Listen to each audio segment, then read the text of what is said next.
Okay, next നമ്മൾ discuss ചെയ്യുന്ന disadvantages of computers എന്നുള്ളതാണ്. ഇതിൻ്റെ ഭാഗം ഈ ഒരു ചാപ്റ്ററിൻ്റെ ലാസ്റ്റ് ഭാഗമാണ് കേട്ടോ. അപ്പോൾ ഡിസഡ്വാൻറ്റേജസ് നമ്മൾ ഡിസ്കസ് ചെയ്തു. ഇനി ഡിസഡ്വാൻറ്റേജസ് ഫസ്റ്റ് പറയാം. Dependence on technology, over reliance on computer can leads to decrease basic skill and knowledge. അല്ലേ? എന്ന് വെച്ചാൽ എന്താ പറയുന്നത്, നമ്മൾ എല്ലാ കാര്യത്തിനും ടെക്നോളജിയെ ഡിപ്പെൻഡ് ചെയ്യുക. അത് അങ്ങനെ വരുമ്പോൾ നമ്മുടെ ബേസിക് സ്കില്ലും നോളജൊക്കെ അവിടെ ഇല്ലാണ്ടായിപ്പോൾ ഡിക്രീസ് ചെയ്യുമെന്നാണ് പറയുന്നത്. ഓക്കെ, അതാണ് ഒന്നാമത് പറയുന്നത്. എല്ലാ കാര്യങ്ങളും ഡിപ്പെൻഡ് ചെയ്ത് കഴിഞ്ഞാൽ നമ്മുടെ സ്കില്ല് ഇല്ലാണ്ടായിപ്പോകും, നോളേജും ഇല്ലാണ്ടായിപ്പോകും.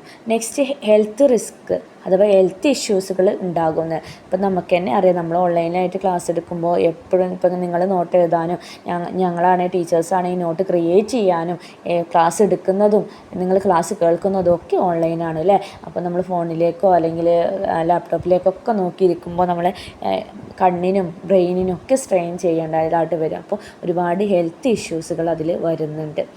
അതൊക്കെ നമുക്കറിയാം, അതൊക്കെ നിങ്ങൾ എഴുതുക കേട്ടോ. Next security റിസ്ക്കുകളാണ്.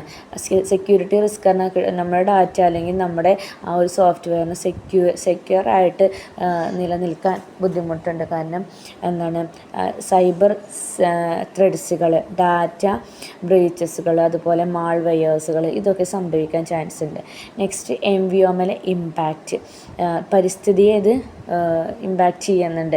കമ്പ്യൂട്ടർ പ്രൊഡക്ഷൻ നടത്തുമ്പോഴും അത് ഡിസ്പോസ് ചെയ്യുമ്പോഴും അതിന് വേണ്ടിയിട്ടുള്ള മെറ്റീരിയൽസ് ആണെങ്കിലും ഇതൊക്കെ നമ്മുടെ പരിസ്ഥിതിയെ ദോഷകരമായിട്ട് ബാധിക്കുന്നുണ്ട്.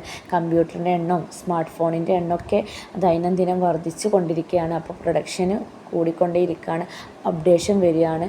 അങ്ങനെ കമ്പ്യൂട്ടറിൽ ഒരുപാട് മാറ്റങ്ങൾ വരും. അതിനനുസരിച്ചിട്ട് നമ്മുടെ പരിസ്ഥിതിയിലെ ആ ഒരു പൊല്യൂഷൻസ് കൂടി വരികയാണ് ചെയ്യുന്നത്. Okay, next social isolation. എന്താണ് സോഷ്യൽ ഐസൊലേഷൻ എന്ന് പറഞ്ഞാൽ, മൊബൈൽ ഫോൺ കയ്യിൽ കിട്ടിക്കഴിഞ്ഞാൽ വേറെ ആരും നമുക്ക് വേണ്ട അല്ലേ, ആ രീതിയിലായിരിക്കണം ഇപ്പോൾ ലോകം. അപ്പോൾ ഇപ്പോൾ ഒരു വീട്ടിൽ തന്നെ എല്ലാവരുടെ അടുത്തും ഫോണാണ്. ഓരോരുത്തരും ഓരോ ഫോണിൽ ഇരുന്ന് കഴിഞ്ഞാൽ മുഖത്തോട് മുഖം നോക്കാൻ പോലും സമയമല്ല അല്ലേ. ആ ഒരു സിറ്റുവേഷനായിട്ട് ഒരു ഒറ്റപ്പെടുക ചെയ്യുന്നത്. ഓക്കെ, അപ്പോൾ ഫേസ് ടു ഫേസ് കമ്മ്യൂണിക്കേഷൻ നടത്താനൊക്കെ ഉള്ള ഒരു കഴിവ് കുറഞ്ഞു വരും. ഓക്കെ, അപ്പോൾ എല്ലാവരും ഒന്നും മുഖത്ത് ഫോണില്ലാണ്ട് ഇല്ലാത്തൊരു സമയം ഉണ്ടാക്കിയെടുത്തിട്ട് അതെല്ലാവരും കൂടിയിരുന്ന് സംസാരിച്ചിട്ട് ഭക്ഷണമൊക്കെ കഴിച്ച് കഴിഞ്ഞാൽ എത്ര സന്തോഷമാണ്. പക്ഷേ അങ്ങനെയുള്ള സിറ്റുവേഷൻസൊക്കെ ഇന്ന് വളരെ കുറവാണ് അല്ലേ. അപ്പോൾ സോഷ്യൽ ഐസൊലേഷന് നേരിടുന്നുണ്ട്.